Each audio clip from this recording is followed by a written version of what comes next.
Coming up next on Good Morning El Paso, an attack on a historic black church leaves 9 people dead. The gunman is still at large this morning. Every penny counts as the El Paso Children's Hospital tries to dig itself out of bankruptcy. The ABC 7i team is looking into the severance package for former hospital CEO Larry Duncan. And suing a hospital, a family saying Del Sol is to blame for the death of their sister 10 months after she gave birth. Live, where news comes first. From the Mesilla Valley and Las Cruces to El Paso and the borderland. This is ABC 7's Good Morning El Paso. People in prayer on a Wednesday evening, a ritual, coming together, praying and worshiping God, to have a awful person come in and shoot them is inexplicable, obviously the most intolerable and unbelievable act possible. Developing now, the hunt is on for a gunman who killed 9 people who were praying inside a church late last night. This happened in Charleston, South Carolina, in a predominantly African-American church. Charleston's mayor, who you just heard from, says this is being treated as a hate crime. A very good morning to you, El Paso, Las Cruces, and Juarez. I'm Stephanie Valle. And I'm Hillary Floren. Good morning, everyone. Let's get right to Crystal. We have some action going on outside in the way of rain. Yes, exactly. Some rain, Crystal. Yeah, it's always exciting when we're on our morning show. We've got a little rain to talk about, and we do still have some of that activity pushing through parts of El Paso and then farther east of us. So let's start with a look outside. The wide-scale view of your clouds and radar map shows us it's very light green over most of El Paso County.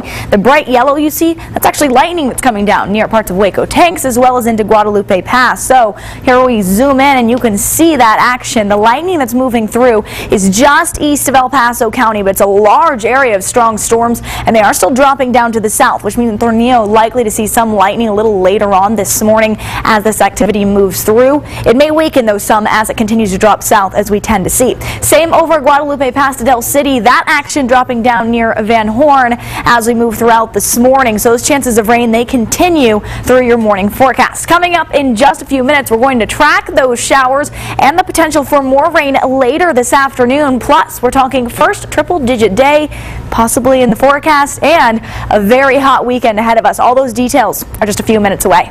Thanks, Crystal. And now back to our top story this morning and developing right now. South Carolina police are on the scene of a shooting at a historic African-American church in downtown Charleston. A lone gunman has left 9 people dead after he began shooting at churchgoers. The church, Emmanuel Methodist Episcopal, was having a prayer meeting.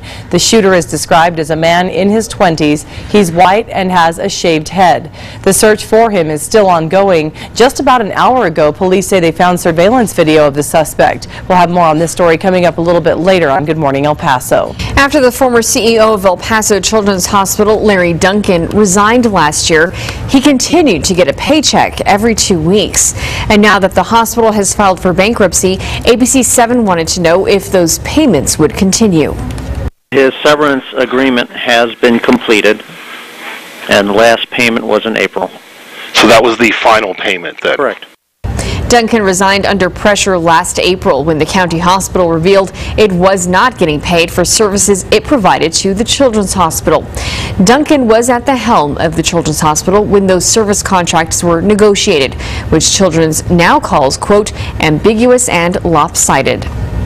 After a massive 2-year construction project on Country Club Road, Upper Valley residents say there's still plenty of room for improvement. The biggest issue is the lighting. They say that 4 miles of brand new street lights are too bright and they violate city ordinance because they're not dark sky compliant.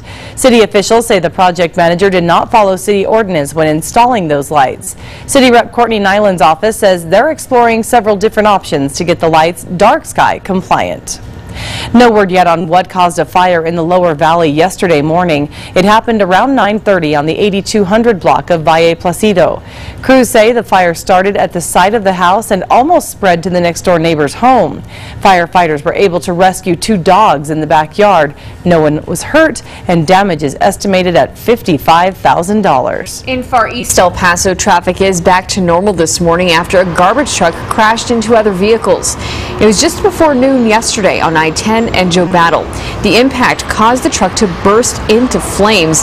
It was considered a hazardous material situation, which closed Joe Battle South. Well, now the time is 6:05. Here's a live look at Loop 375. It looks nice and clear out there, as does I-10. We've been keeping an eye on that morning commute for you. And still to come here on Good Morning El Paso. Why a family is suing a local hospital and what the medical center is saying in response. Also, after more than a century, the Treasury Department is announcing an extreme change coming to the $10 bill. And do we have any extreme changes coming in our weather? Crystal Cly's here with that. Good morning. Well, we have some extreme heat in the forecast. We're going to talk about how high those temperatures go this weekend right after the break. Thanks so much, Crystal. This is ABC 7, where news comes first.